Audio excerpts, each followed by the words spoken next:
punish, and they're going for it. And I think you can go like Twitch Lulu. I think other enchanters work really well with it. You know, I do think that obviously there's a lot of power in that specific combo, but clearly comfortable, willing to go towards it, does have incredibly good scaling. And honestly, ever since the durability update, Twitch's laning phase is much harder to punish, which is one of those things that helps you get to those later spikes. Yeah. Get to the 3 items, get to Runans, get to the team fight cannon stage where you can delete everybody in a couple of seconds. But if we're talking about team fighting, we saw how Twitch can work together really well with Wukong yesterday. We got to see the Yuumi, of course, was involved in that as well. But Wukong's been popular in the jungle for a reason. Yeah, I mean, actually comparing yesterday's draft for FlyQuest to today's draft, CLG first picked the Zeri, FlyQuest answered with Yuumi Wukong, but then Twitch on 3. So in terms of champions in the game right now, it is a spitting image of what happened for them yesterday. As close as it could be, right? Take the Lulu away. Yeah, it's really actually interesting. So they're going to grab the Lulu themselves as a takeaway. You're expecting for sure it's going to core. I've seen a tiny bit of Enchanter's mid lane, but I'm not expecting that to actually be the case. Now we have to see, is FlyQuest going to grab their own support, or are they going to, you know, kind of have different attempts here, you know, try to look towards a solo laner. Rakan comboed here with Wukong. Really good ton of engage here for these guys. Definitely needing to gank that lane and have a numbers advantage, because I believe the Zeri Lulu will be able to push up. It's also a slightly different look for Team Liquid. So even though CoreJJ did win a world championship playing Enchantress in 2017, in his time in NA, he's almost exclusively found success with hard engaged support. So even though he's a great laner on Enchantress, it's a much different style of what CoreJJ can do on the map after the laning phase. And it makes me wonder, is Bwipo going to bring engage? Because right now they don't really have any, right? You know, that hasn't really been the meta for mid laners. So, you know, are you going to be going something like a Blind Ornn along those lines? If you are, you'd want to ban out things like the Fiora, potentially even the GP, which has been pretty high prio. But I feel like TL are going to probably want that, unless they're happy to just kind of play it slow and look to kind of kite back and forth, utilize the pillars and the Zeri speed. Well, it is FlyQuest banning towards some of those more ferocious top laners here, with the Mordekaiser being taken off the table. You can see the Corki banned out by TL, so they don't want to have to deal with that mid lane presence. They're focusing more on that other solo lane instead of the top side. I'd say with the Lulu as well, like even if it's not hard engaged, just Lulu Olaf would still be good. Bwipo has played top lane Olaf twice.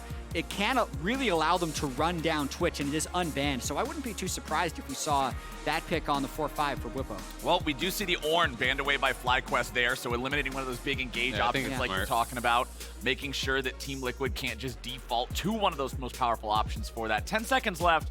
Does TL also want to look towards the top lane, or are they just going to double ban towards mid here instead? Come on, guys, what's it going to be here? Running down the clock. All right, Corki is here taken out. So of those big 3 control mages, only Victor remains. Well, I think this is kind of a nod to toucouille as a player, right? You know, he is such a strong carry force for FlyQuest. You know, Philip, if you're less concerned about him, maybe you don't feel like you need to actually spend those bans on him. Yep.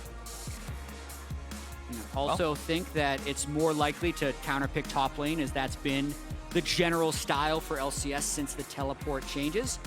And that's a locked-in LeBlanc there for... How FlyQuest tell us to say it? Toucouille. Toucouille. Toucouille. Toucouille. I think. I'm from a cornfield. My French pronunciation is not going to be good no matter how many times I try, but I'll give it the best darn try that I can. Let's see how TL wants to respond. It will be Gangplank up there in the top lane. One of those champions that you named, thinking about like, hey, maybe this is going to be one of those things to bust up something like a tank or whatever. Well, it's Team Liquid taking it. Yeah, absolutely. And I mean, GP is really strong as far as like adding additional slows. If you are going to try to play that sort of a style where you are looking more for kite, you can play weak side pretty comfortably, drop ults down towards bot. You have the GP ulti slow. You have speed ups, you know, from the Zeri, from the Lulu, Trundle slows as well. Swain would be really interesting here and would give them at least a little bit of pseudo engage. You can fish with the E. It's also incredibly strong against dive comps. So I think he's looking, he's seeing Wukong, he's seeing Rakan, he's seeing LeBlanc, he's saying, you're going to come at me. And that is where Swain is really at its strongest. I do think it's an incredibly strong mid laner. What will be the answer, though, for Philip is really going to tell us a lot about, you know, are they fully committing to the dive, or are they going to have a little bit of split push in the comp, look for something a bit different? Okay, it's more go in, right? Aatrox, Wukong, Rakan, everybody's going in like this. And although Team Liquid, they're limited in engage options, and by limited, I mean, it's pretty much a Swain claw. But the disengage, the zone control, if you try to dive onto barrels, onto Trundle Pillar, onto Swain's ulti and Lulu, it's tough. Yeah, and also trying to think about how Team Liquid would try and achieve victory with this team composition. It's winning lanes getting set up first on an objective, and then poking and waiting for FlyQuest to come into them. It's still, you can still play up-tempo with champions who don't have engage if you're strong enough in laning phase. And I think TL have more of an ability to play like a 1-4 split. You know, LeBlanc can go to the sides to try to answer GP, but you know, because FlyQuest drafted Aatrox is much more of a team fighting champion. You can get advantages in lane, but you generally bring that to the 5v5. I think the Swain is incredibly strong, and it feels like Bjergsen called the bluff a little bit that they weren't going to go towards a Fiora, weren't going to go towards something that is, you know, more of a hard commit towards sides where he could have struggled. Start for FlyQuest if they could tape down Team Liquid. And also a disaster week for Liquid if they dropped to TSM and FlyQuest, but they are definitely the heavy favorites going into this one. Absolutely. Taking a look at what we've got across the board here will be the grasp up there on Gangplank. No first strike on him this time. We've got ourselves PTA on Trundle. Everything's pretty similar there. Ignite versus Teleport there in the mid lane, so it is going to have some summoner spell discrepancy there in terms of late game rotations, just general macro play with Bjergsen having the advantage. Down in bottom, Exhaust versus Cleanse. They're on the AD carries, Ignite on both supports. So Johnsun really trying to pay respect towards some of that CC. Does not want to get grabbed by a Swain Claw and immediately blown up. Yeah, Polymorph also, you know, really concerning. Exhaust really concerning. It's like Twitch, you have to be hyper powerful during your ultimate. Like that is where almost all of your kind of bills get paid, so to speak. Power so budget, having Cleanse is really, really valuable to make sure you're free firing during that. Also going to be really interesting to see what Bjergsen actually builds here. You know, there are kind of two schools of thought. Leandri's is more individual power. If you feel that you're going to be playing heavily with your team, the Rylai's Mandate build is really, really strong. You know, being able to actually proc, get the move speed, get the slowdown, really stay in on top of people. But that does rely on your teammates to be able to proc those little bursts of damage that do also give you that move speed.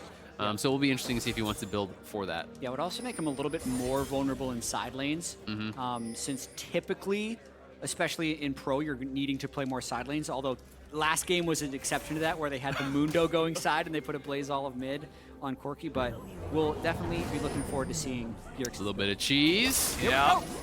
Oh, and a very little bit. Step. Yeah, didn't work out too well. All right, nothing more to it. I like the fact that they at least went for a little bit of something, but yep, FlyQuest being ready for that, stepping away from the bullets there. Hansama finds just a little bit of extra trading. Both of our junglers starting off on the top side of the map, so they will be pathing towards this bottom area. We'll see if anybody can make anything happen early on or if they get into a fight over the crab. I really like how TL's bot lane was playing that, though. They're trying to actually zone them off XP, right? They're using the Q from Zeri, just spamming it out, trying to keep them off of that ranged XP. Very clearly, TL will have the push in the 2v2, but they're trying to get them to deny some of this experience. I'm not quite sure if Fly's bot lane got all of the XP. Either way, the wave is going to crash. It's just going to be about how much can you pick up as this does come to you under the tower. 3 Relic Shield charges should make it so that FlyQuest can get most of it. If any are at awkward health, you expect Aphromoo to use a charge. Yeah, and also you can see in this triple screen, this is what you refer to as 2 lanes of prio. So top lane prio for GP against Aatrox, bot lane prio for Lulu and Zeri. But Bjergsen is pushed in by LeBlanc. So when you're thinking about, like back when Crab was a little bit more valuable still now, you're trying to figure out who can actually collapse on me with Crab. And with the mid lane being in the side of FlyQuest and the bot lane being in the side of TL, that bot Crab is still contestable for both teams. Well, we do see both of those crabs about to spawn here as the waves are getting cleared out a bit. You can see Philip and Johnsun have both finally got back out from underneath the turrets. They're farming up. But let's see who goes to the crabs first. We are going to get both junglers showing up. Santorin walking into the Drake pit. Likely to have to flash out of this one. Stands and fights. CoreJJ coming in to try to save him. The flash follow. Santorin stuck around too long. Greed is a deadly sin for Team Liquid. CoreJJ flashing back into the pit, trying to get away. Toucouille's coming up from the other side. Gotta Can we land get a chain? Can we stop him? He's got the They chain. got him. CoreJJ thrown up into the air, and the money goes to JoseDeodo. Oh, that is huge for FlyQuest. They get first blood on a Johnsun and the double buffs onto the Twitch here. Philip getting really low, and his wave is quite awkward. He's got to pay respect. If you get hit by another barrel, flash auto Q, and you're dead with the passive. Philip has the base, but his wave is screwed, so he's not wanting to, but he's going to have to TP back and try to fix this wave. And it's really hard for Jose to go back up there to help him, but to talk about that play in the bottom lane, a very heady play by Aphromoo to be able to be first on this play. So they knew they had the mid prio through LeBlanc, so LeBlanc could move down through mid, but you can see Aphromoo just dips into the jungle. Santorin is expecting his bot lane to be there first, which is why the mid prio doesn't matter. Then Aphromoo shows up, and he immediately has to move. And Santorin could have actually just flashed out instantly and lived, but they decided, clearly, they made the call. No, Core's going to be here. We can actually win this fight because we have bot prio. But they lose track of the fact that toucouille's coming down. Santorin has lost too much health by the time that he flashes over. Flashes into the waiting arms there of Johnsun, giving over first blood and double buffs. So, you know, misreading that situation. A great roam from Aphro, really punishing TL hard. And the icing on the cake is the first blood and the double buffs went to Twitch, who was the champion who most needs the farm and was most disadvantaged by the early laning phase. So the perfect outcome for FlyQuest. And again, I'm going back to looking at the fact that Santorin could have got away over the wall so easily. It was Team Liquid making the call, saying we can outplay it, and FlyQuest just answering that skill check. Yeah, absolutely. And I mean, once the Ignite is on, it's like there's no healing coming through. You know, the Lulu's not actually going to be that powerful as far as the shielding. So TL clearly underestimating the amount of damage that was going to come across, and do get punished very, very hard. Strong early lead now for FlyQuest. We'll see what they can make of that. If they want to play down towards bot side, try to look for some of those dragons if they can use mid-prio for that. Johnsun's not having a great time down here against CoreJJ and Hans. As Aphromoo was roaming around, you can see some vision has been placed down both in the river and in the enemy jungle. But that just means Johnsun is hanging back, farming up. That fight that happened, yes, it was 2 kills for FlyQuest, but it didn't lead to a Drake take early on or anything like that. There haven't been any other advantages coming from it. Back up here in top, Philip started to try to stand and fight against Bwipo, lands most of the combo, doesn't get the sweet spot on Q3, so loses a little bit of damage on what could have been. But honestly, just trying to fight back here against this Gangplank. And what you had already pointed out, Isaac, was not a great lane and wave state earlier. Yeah, absolutely. And we'll see. I mean, Philip now, he doesn't have level 6 yet. Bwipo has hit level 6. So you're going to have to be pretty respectful. He has no TP. If he gets dove on this is a fat wave pushing in. Oh, no. So Philip really needs 6 here to try to survive. But this is looking like an easy dive. We'll see how far off 6 he is. Might get it. He has 6. Well, Philip trying to stay alive here. Oh! Flash Q3! Philip with the outplay to make it a 1-for-1. Still a massive win for Philip there. Something about playing top lane for FlyQuest to split. You're not going to get that much help, so he needs to be able to clutch out in fights like that. Johnsun immediately popped by Hans Sama. Team Liquid getting a kill here in the bottom lane, but JoseDeodo shows up, and he's ready to go in for the Team Liquid AD carry. One more hit with the stick and point and click.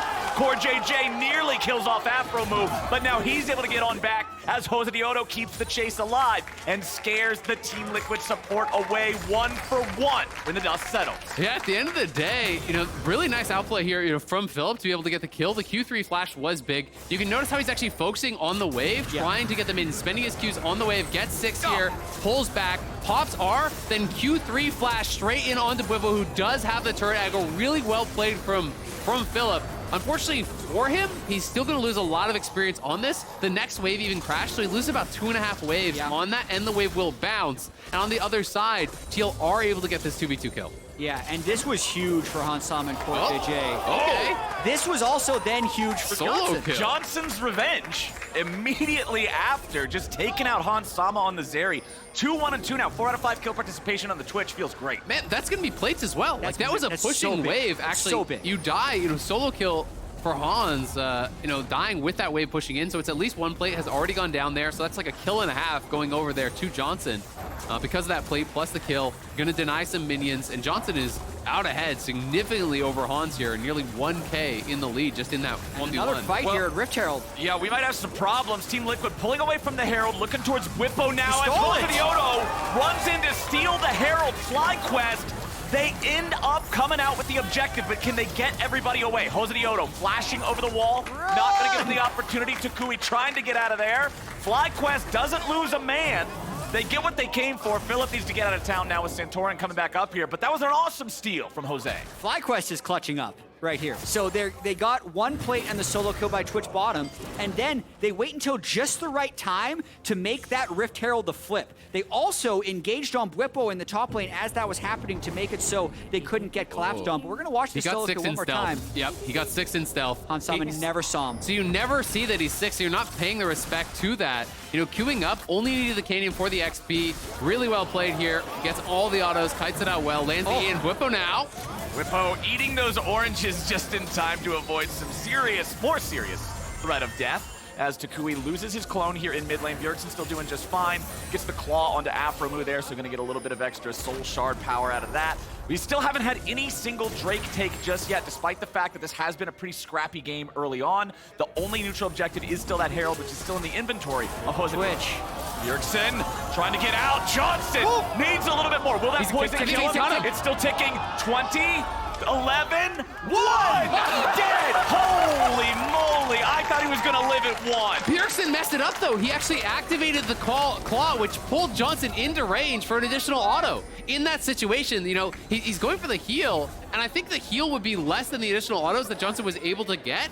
You know, I think he should have hit him with the E and then just allowed him to sit there rooted and run away. It's hard to judge, though, in those situations, because when you pull the soul with the reactivation, you do get a heal.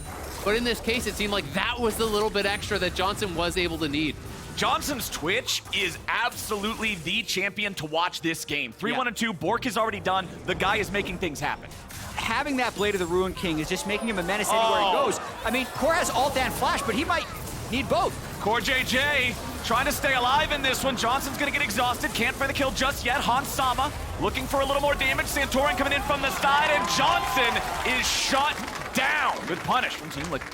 Little bit of a caster curse. We are definitely watching the Twitch. Yes. Try to make plays. As was Team Liquid. We're watching him run into the enemy jungle and die. A nice collapse. It's still, that doesn't give Twitch any less gold, though. He's still very accelerated in this game in comparison to the game yesterday where he still took over. Something, Azael, I wanted to talk to you about here is just like trying to figure out where the power spikes are going to hit in this one, because yesterday against COG, Twitch wasn't relevant until he had 4 items. It was like 14,000 gold. In this game, though, because he's accelerated, he's activated early. So if this game stays relatively close, who do you actually like in, like, say, like 20, 25-minute fights? I mean, I think I like FlyQuest in the earlier stages, you know, with Twitch this far ahead. When you're this far ahead of the curve of the game, I think that it can be difficult for Swain to actually sustain through, you know, that much damage. If you can hit that critical mass where you can kind of burst through Swain, it can become very, very difficult. And Johnsun, I think, is far enough ahead that they could potentially reach that point. I'm interested to see if he's going to go Kraken, though, which is kind of the more single target damage, or if you're going to go for that 2-item spike on Hurricane. I tend to agree with them having a slight advantage, but also because they have so much engage. So, like, Aphromoo has been really on point, and LeBlanc can threaten Lulu like crazy in the mid game in terms of trying to establish vision control. So I think FlyQuest should be very happy with their current state in the game.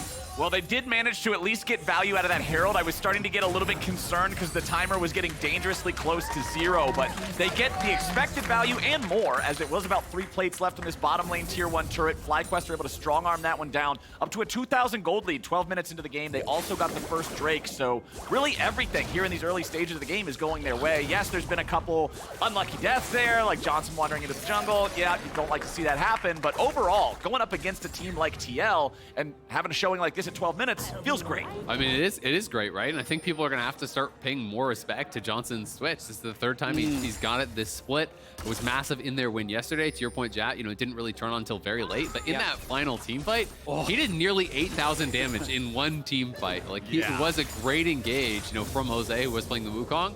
But the follow-up from that Twitch in the later stages, when you do get to 60% crit with IE and Hurricane, you can shred an entire team. And, you know, Blade of the Ruin King does kind of push that spike back quite a lot, but the 1-item spike is so powerful that pretty much everyone is prioritizing it these days. It also allows you to have early game sustain, you know, because you're building the vamp. That helps Twitch get through the laning phase that much easier. Yeah, and I mean, in situations like this, where they're able to just push the mid lane so easily and then move, it stops anyone on the side lanes from being able to push up until Twitch shows again, because with that Blade of the Ruin King, he is like the most threatening ganker you have from the mid lane. It's just a very scary proposition to walk into the fog where he might be waiting there. Aphromoo, of course, can just dash to safety there, Trundle pillar. And this is kind of what it is with Team Liquid too. They don't have a lot of good tools to make these picks. You can throw up a Trundle pillar, but it's very easy to get away from something like that unless there's backup. Really, aside from a Swain claw, what is going to punish FlyQuest from stepping forward? Yeah, I mean, I think the thing that is going to punish FlyQuest more than anything is if they don't have a good engage, right? If they engage for a fight and it is done poorly, then all of a sudden, Swain, Trundle, Zeri, you know, the Lulu ult comes out, you can't actually get a kill initially. It becomes very, very difficult. You're not going to be able to kite away then from the Zeri and disengage, and if you can't actually nail that initial engage and burst down someone like the Swain or Lulu or whoever, then it can become very, very difficult. So they've got to make sure that they're on point when they do actually look for these fights. And on that point, that'll be looking at the Wukong and the Rakan mostly. I'd say Aphromoo has had a very effective game. His level is very low though. If you notice, both supports like level 6, and this is Aphromoo forced. Like Lulu Zeri would dominate that 2v2 just straight up with Rakan and Twitch. So Aphromoo has just left that lane. He helped get them the first blood. Also, when he pulled core away afterwards, Johnsun got 6 from invisibility and was able to get another kill. But like, it makes him a very squishy engager, but the way he got here, I think, was also very well played to prevent Zeri and Lulu from being able to get that lane advantage. And the EXP state is still favoring FlyQuest in terms of bot lanes overall as well. You can see Johnsun level 10. Hansama was level 8 only just recently within the past couple of seconds. He hit level 9, so having the advantages for that Twitch, who's also ahead thanks to the kills, making sure that he continues to stay ahead of things here. As we've got 20 seconds before the second Drake of the game spawns, will be a Hex Tech Drake. JoseDeodo has the second Rift Herald already in pocket, so if FlyQuest want, they can drop that as a distraction, head over to the Drake, get a 2-0 lead. Yeah, absolutely, and I always favor that play. You know, second Herald is generally not super useful, but just dropping it mid, getting Prio there, walking down towards bot is the expected play here. The Dragon about spawn, Herald goes down, they have the mid Prio, Teal have to respond to this, you walk in the bot side river. They should be able to get this tower actually because it's already low enough, so a couple autos, then move into the bot side, and they're going to look to try to play for both Dragon and that turret. And it's so hard for Team Liquid to contest this, partially because they do not have engage. When we talked about the draft, we were expecting them to have an advantage in the early game, but they're just going to try and go with slows. But how do they lock them down? Aphromoo just dashes away, makes it look easy. Yeah, JoseDeodo takes a big chunk of damage, and you can see that FlyQuest, they had Jose and Aphro moving up. They were thinking, okay, maybe CoreJJ walks into the jungle trying to ward or something, and we can catch him out. But unfortunately for Fly, they're the ones who end up taking most of the damage, but it still won't matter. They've got Prio, they've got control over the bot side river, and now they've got a 2-0 Drake. Yeah, I mean, it's all about the vision. You know, the observers are just showing us, you know, you look at the vision line, there's not much of anything, and now Johnsun heading up towards top side. Bjergsen does have stopwatch, and he has ulti and exhaust, so this won't be an easy kill. Well, Johnson's still gonna go for it. Bjergsen buying time. There's your stasis. Johnsun still got the ulti ready. Contaminate's got him ticking low. Bjergsen will live through this one. The potion and the healing on the ulti was enough. And Johnsun just gets smacked to death by the troll and the pirate. That's the one where Bjergsen bought just enough time. It wasn't the last tick of poison that kills him this time, but Johnsun sticks around, ends up using all of his summoner spells, and still falls. Yeah, that's a tough one. I mean, exhaust plus stopwatch are so powerful in a one fight like that. And the quick TP coming through, you know, they have the answer. They get the kill onto Johnsun, which is going to set him back quite a bit. And Bjergsen very clearly, you know, should work towards a second item. Zhonya's almost guaranteed against these hard engaged comps. It is really, really smart. Helps you to get value, you know, out of that stopwatch that you already had purchased up here as well. And Johnsun, you know, had those 3 early kills, but hasn't been able to get any more in these last couple of minutes. His farm is fine, but it's not outstanding. It's not like he's farming it, you know, 10 CS per minute here. So he has been slowed down over these last couple of minutes, and the gold lead is dwindling slightly. Yeah, Bwipo actually the gold leader in the game now after picking up that kill. And he's also probably the one most capable of dealing with Twitch in team fights. Just pop the ultimate as soon as you see Twitch and make it hard for him to hit. Philip going in after Bjergsen here, knows that Bjerg does not have that stopwatch anymore. There is an ulti for Bjergsen, I do believe, but finally gonna pop that one now. Philip, this is Q2, still chasing after him. Come on, somebody's gotta get this kill.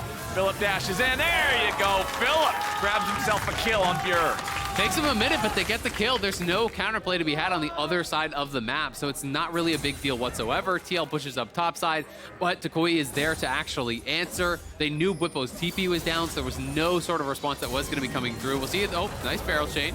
Yep. Not a whole ton of damage coming out of it. JoseDeodo is going in, and Aphromoo's right beside him. Immediate pop on Hansama, and there's the gold we were looking for in Johnson's pocket. Just a really nice gank there. Hansama never saw him, didn't have a big time to react. He was knocked up into Rakan, into dead, so dies with both summoner spells, but really had no time at all to react. It's interesting, because it is a good kill, but at the same time, I'm kind of questioning, was that even worthwhile to spend 2 flashes for no summoners and 1 kill with no objectives up? And that is kind of the concern here. With 2 minutes onto this dragon, you want to be able to move towards Soul Point. Sure. And now there'll be no flash on Aphro, no flash on JoseDeodo. Hans will have both sums and will be really tough to take down. That is a good point. I would say because the kill is onto Twitch, probably, because getting him to 4 items is so important. But that's very apt to be proven wrong if Team Liquid wins this third dragon fight, because the soul point is a very important objective to move towards. It's still going to be hard for Team Liquid to get the waves pushing in the right way so they can move in first. They currently do have the waves. It'll be interesting to watch the next minute and 40 seconds to see if FlyQuest can retake. Well, you can see FlyQuest coming back out of the base now. Control wards in inventory in a lot of places here. JoseDeodo, Johnsun, Aphromoo all buying up some of those, ready to fight for this vision, try to get control over this bottom side river, put themselves in a good spot.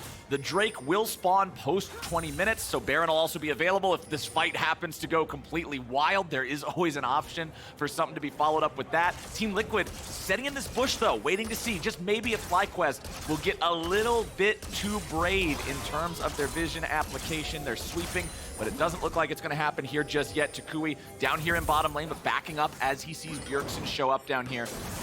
Nice little bit of poke through the wall. Aphromoo gets hit by that, but can immediately exit with the grand entrance. And Team Liquid maintains control over the bot side river. 60 seconds to go. They do have control in this area, and all the vision has been kind of cleared out. You can see there's nothing from FlyQuest in this entire section of the map, but you lose mid control, and it's still 50 seconds until the dragon spawns. There's quite a lot of time. Phillips actually on that top side turret. You know, TL have both their soul laners on the bottom tier 1, trying to get one of their own.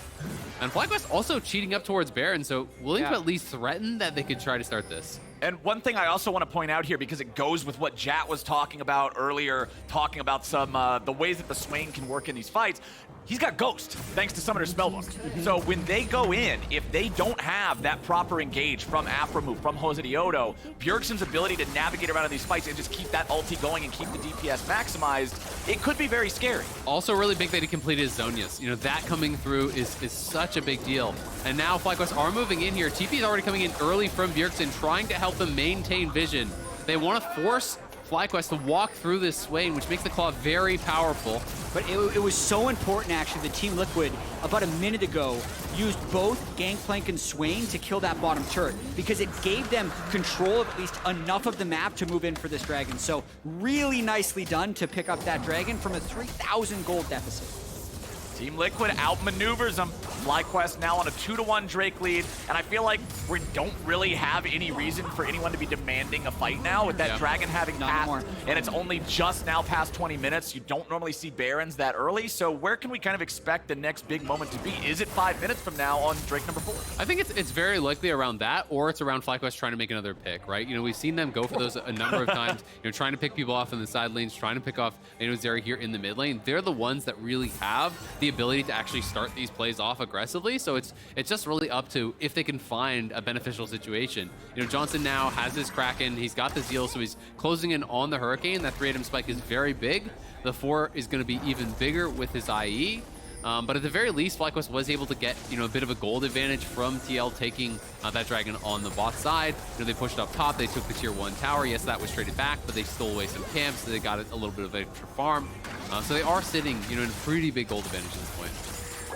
And also, shoved up. Oh, yeah, also the item advantage. Like, we saw them complete 3 big items right in a row. It was Death Dance, and also the Shirelias from Rakan. So they didn't have those when that last dragon was happening. To answer your earlier question, I think it's going to be 3.5 minutes until, well, 3 minutes until the next fight. But it could very well be a catch like this. I think they just made a liar out of you, my friend. Hansama face checking a brush with Philip waiting on him. Johnsun flashes in, trying to chase, but that was not the right choice. CoreJJ destroyed as they catch him instead. Santorin now going to be in trouble, has to flash up the wall. Aphromoo trying to get in with the quickness, but right back out.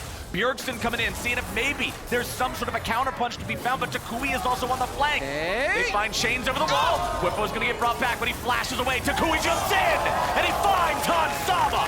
Bwipo won't last, and Bjergsen is draining nobody but the red buff. FlyQuest just got 3. toucouille played that so well, going over the wall, bursting down this area, then snapping back to his W in the red pit. Bjergsen pops the ulti to try to answer him there, and then he R's back over the wall again to be able to break his ankles. They get the kill. They're gonna take the Baron here as well. FlyQuest looking great. TL trying to move over here to TL doesn't want to give this up. But there's no flash on Santorin. There's no ult on Bjergsen. Well, Bjergsen at least still does have his stasis.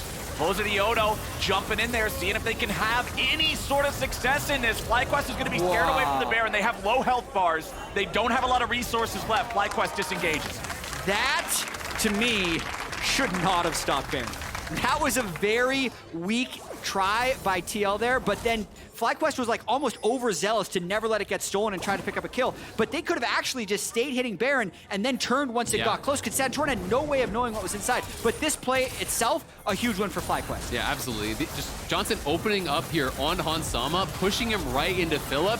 Flash away, exhaust already used there by Hans. The TP comes in from Bwipo after his ulti, but then JoseDeodo gets in onto Core, absolutely deletes him. And we're gonna get to see the LeBlanc play coming up shortly as to re-engage. Philip was actually someone who did the most work in this fight in terms of overall damage. There's also a 1v1 going on live right now in the bottom lane, which we're gonna cut to.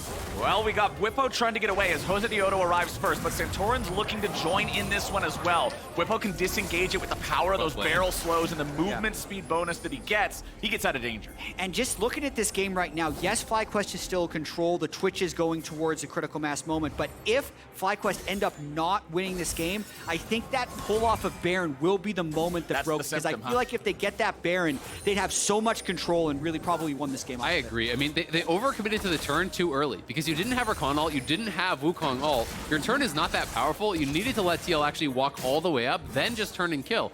I mean, Santorin had no flash. They knew that. So it's not like you can just wander into the pit and just smite it in your face. So I do think they should have stayed more heavily on the Baron, but they made the call, turned for it, and do get punished. Well, fortunately, gentlemen, this series of events has made those 3.5 minutes of what we were assuming was going to be downtime very exciting. And now we are almost back up to the point where we expected the next fight to be. Here with 20 seconds until the Drake spawns, it's FlyQuest who have players and wards in the bottom side river. And now you have to look at Hans missing flash here, while flash ulti is available on Aphro. So there is the ability to try to dive into the backline. Bjergsen also really powerful double summoner setup right now. Barrier Ignite is very, very nice here.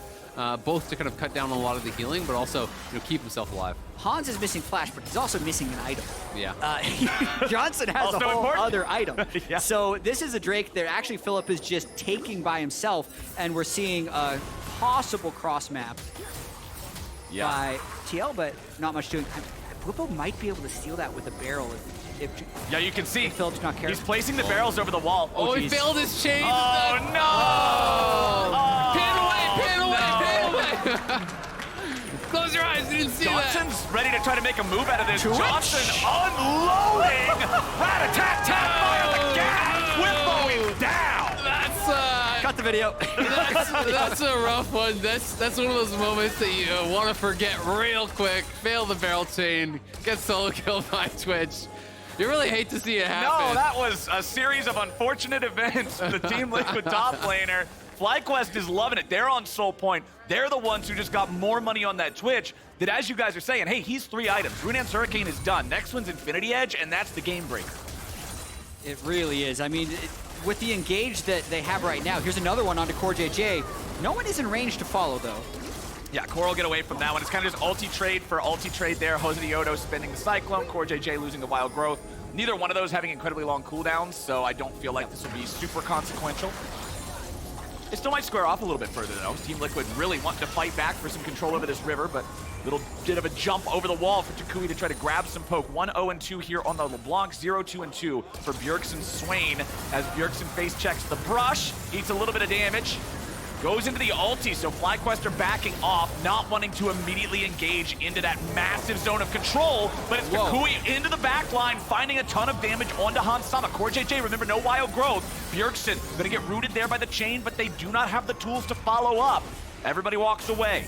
This is such a hard game for Team Liquid to play in the current state. It's like they're just hoping that FlyQuest drastically over-engage, but FlyQuest is doing a really good job of not over-committing. Like, Jakoi just there, in a couple buttons, procs Hansama's shield bow. They also get the ultimate out of Bjergsen and haven't really committed that much themselves. And I mean, so much of the power when you are playing champions like Swain and Lulu is having this extended duration in the fight, where Lulu's getting multiple rounds of shields out, where Swain is able to really be extremely durable, keep that ult up for a long time. But when you are this far down against multiple burst champions, you just never get to that second round of shielding. You never really are able to have enough of that sustain. So we'll have to see if TL can kind of withstand the storm. But Twitch from this far ahead just never kind of stops running you over. Yeah, and it's almost a counterintuitive thing for FlyQuest because they've gotten to this point by making aggressive plays. Johnsun has snuck around, tried to go for solo kills. Aphromoo is looking for engages. But, like, just wait. Just wait the 2.5 minutes and get the Ocean Soul, because then the game becomes so much easier. I think Team Liquid, they can't push the waves very well. They're just hoping that Twitch overextends somewhere. Oh, JoseDeodo already after him, looking to flash to continue the chase. R2 ready to go, and with Hans in the dirt through both subs, FlyQuest is loving it. Alternative suggestion. Don't listen to my suggestions and just kill Hansama and go for Baron. Joshua Jatt Leesman is not responsible for the actions that may result from you listening to the opinions of Joshua Jatt Leesman. Now we've got FlyQuest going after the Baron. They've got it down to 4K. Team Liquid coming in, trying to stop it. Santorin looking to challenge. Johnson's going to be taken to half HP. Oh, no! Bjergsen with the shutdown, and FlyQuest will crumble. Aphromoo tries to find something, but Bjerg's going to make it a double. And with that play, Bjergsen breaks 2,200 kills in the LCS, and they break FlyQuest back. Just like that, FlyQuest have been playing such a good game all game long. Try to do the Baron on top of the GP ulti. Everyone comes in from TL, stacking up for that perfect fight. FlyQuest missing key ultimates there. TL just erase them. Rawcat flipped the switch replay for FlyQuest tragedy of Baron. Look at that GP ultimate. That's the big thing. It takes everyone to half health, and then Bjergsen plus the pillar make it so they can't run. That's the only way TL can get a fight. Yeah, that's a rough one too. I mean, Johnsun in the GP ulti. Santorin comes in, pillars him. He flashes away from the Trundle into the Swain ultimate. There's no escaping that. And the wheels just completely fall off. I mean, it went from a 4,000 went from a 4,000 gold lead to nothing with your opponents having the Baron. And now, can you even actually fight for this soul? It is so rough all of a sudden. You know, FlyQuest's work has just been immediately erased. They were in so much control. They thought the pick was going to be the Baron, but if they just wait for the Ocean Soul... Oh, look at Johnsun, though, wrapping around. They're going to go for it. He's on a control ward, though. Oh, Johnson's got to get out of there. Hansama goes for him. But now FlyQuest, they want to try to turn it around. Hansama's going to be taking some damage, but in the middle of everybody, JoseDeodo looking to make the plays. Johnsun running out of ulti time here. Philip needs to heal up a little bit further. He's going to die to Hans. Johnson's going to pop. FlyQuest have absolutely crumbled. Santorin lived with no health there. They couldn't quite finish him off. The stopwatch on Santorin, the Zonius on Bjergsen, completely changing that fight, and now TL on the push here. Bjergsen TPs to bot. They'll deny the soul here. The Let's Go Liquid cheers erupt, and TL on the march. Team Liquid is just galloping over them now. FlyQuest, they have lost their opportunity at the soul. They have lost their gold lead. They have lost control over the map. Everything just crashing down in these last couple of minutes after one mistake, one call to go for a Baron that they shouldn't have gone for. Team Liquid's punish is massive, and the momentum is not slowing. I mean, this is like a 6-7K gold swing in, what, 3 minutes? Yeah. It's crazy. It just absolutely fell off a cliff. If they can stabilize here, they still have opportunities in this game. You know, Johnsun has got to be getting close to the IE here. He has enough for his crit cloak, so he just needs enough for the combine. You know, so give him another minute or two, he'll be there. We can watch this one more time. Look at this pink ward from CoreJJ. Just kind of perfect. Assumes that Johnsun may be coming from that angle. They go in, but it looks like they were going to be able to turn it around. They just can't quite burst them down here. Yeah, you can see... Oh, that wild growth is so good. It denied Aphro on the entrance. Yeah, Aphro never actually got to charm Hans. And then Johnsun does open up a lot, but 2 stopwatches at just the right time, so it stops him from being able to hit. Also, toucouille can't actually finish off Santorin either, and since Johnsun is sticking around waiting to hit, thinking it's a one fight, he dies as well. So it was about the 1,500 to 2K gold before the Baron went down, a 4,500 gold Baron power play, and a delayed soul. But still, when Twitch hits IE, he's going to still have so much power. But I guess there's a stopwatch on Bjergsen always because of Zonius, and a fresh stopwatch on Hansama. So it will be hard for FlyQuest to get those executes because all TL wants is long fights. Yeah, it buys them the time for those extra rounds of shielding to come out, for the extra little bit of sustain to come out there. You can see Gangplank Chainsword, you know, already bought up there from Jose, and Executioner's up there onto Philip. Johnsun really close to IE gold if he doesn't already have it already. He's heading back to base, so he must have it, I'm assuming. And that was just such a close fight. I cannot give enough credit to CoreJJ for the timing on that wild growth to actually knock Aphro out of his engage. Yeah, that was sick. If Hans gets caught up there, I think Hans just dies at the start of the fight, and maybe they can just run them over, because they had to commit so much extra to try to kill Hans on the backside of the fight. You know, toucouille coming in, Jose going around, you know, kind of giving their HP and their cooldown to try to finish someone off that would have already been dead there. So just really well played by Core. The timing on that is so critical. We've got 2.5 minutes until that next Drake shows up. FlyQuest with the Infinity Edge on Twitch. They always have that ace in the hole, no matter what else happens. If Twitch gets the right moment to just free fire for 2 or 3 seconds, you win the team fight. But Team Liquid have found themselves in such a better position than they were 10 minutes ago. Absolutely, and with with the luxury items coming through, I mean, Anathemas, that's going to be on Twitch for sure, so that's going to reduce his tenacity. There are the stopwatches as well that could buy that time. Philip could be in trouble, and Johnsun as well. Santorin's going in for him. Johnsun, however, he has his team nearby. He still has to flash away. The subjugate is burning. Johnsun's going to be saved by the shield, but FlyQuest have to fall back. They don't have their AD carry ready to fight. Team Liquid, they have this Twitch figured out. And they got his flash as well, so it's not even about waiting for the soul. They're just going in for more. Toucouille, what are you doing, buddy? What are you doing? Hansama gets the kill. 5v4, Team Liquid. Bjergsen got him over the wall with the claw, and then the polymorph there to follow up. He could not get out. Ends up going down here, and now on the push, if they can dive on a Johnsun, it's no ult, no flash. They can look to end, potentially. No Twitch ulti with a numbers advantage in the first place. JoseDeodo nearly going to be killed. Bwipo just going in. He gets a killing spree. Team Liquid losing for 25 minutes, and then they win in 10. They will take down FlyQuest and get their dub. Back-to-back claws from Bjergsen. Catches toucouille over the wall to set that up, to get the kill there. Then the final kill they need on Twitch. He nails the claw on him as well. Pulls him in, and with no flash, there is no way out. TL turned this game on its head. It was all FlyQuest for so long, but that Baron fight changed everything for TL. That's what you look back at in the VOD. That's the moment you go to, because that's what changed the game. Multiple moves at Baron, actually, for FlyQuest. The first Baron, they peeled off early instead of finishing it.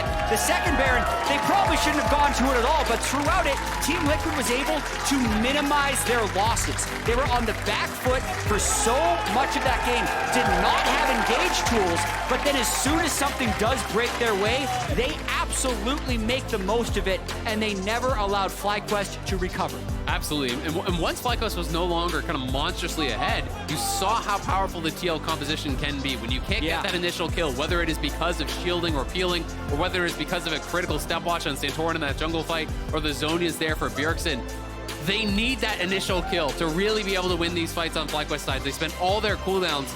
TL's damage is not going to slow down. It's actually going to ramp up here with Zeri stacking up the ulti, with that Swain ulti staying on. It's just so tough.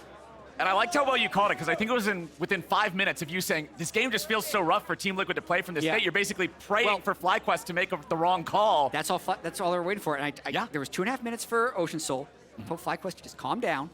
They get a kill, and I'm like, oh, that's why they're not calming down. And like 20 seconds later, they lose the game.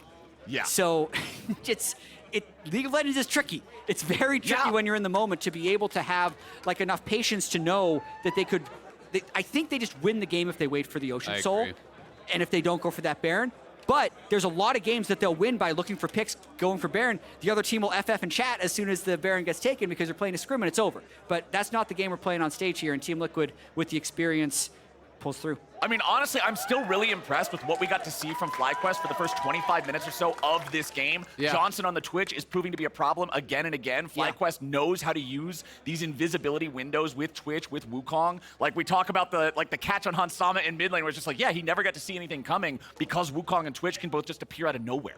Well, and I think a lot of teams, credit to TL for being able to capitalize on the mistakes from FlyQuest and pull that game back. But I think if FlyQuest play that game out versus most other teams in the league, like, that's just a comfortable win. win. right? Yep. So I do think that they can be happy with what they turned in for the most part. Of course, some really key points where they did kind of fall apart. But I think overall, they've had a pretty successful weekend, and I think a good bounce back from how they looked last week, with the win yesterday and a near win here today against TL. Yeah, people are definitely going to have to start respecting their comfort picks. People are going to have to start saying, like, okay, they want to play Invis. They want to play this ambush style that also has really powerful team fighting. And Johnsun is showing that you just can't keep leaving Twitch open. We're living in a meta where we're seeing marksman bans, tons of them, usually like 4 of them in the first 6 bans. If Twitch isn't getting banned against Johnsun, you're probably inting draft a little bit because he's doing good on Twitch. But now it's time for High to go pro to pro with Team Liquid Honda's Santorin.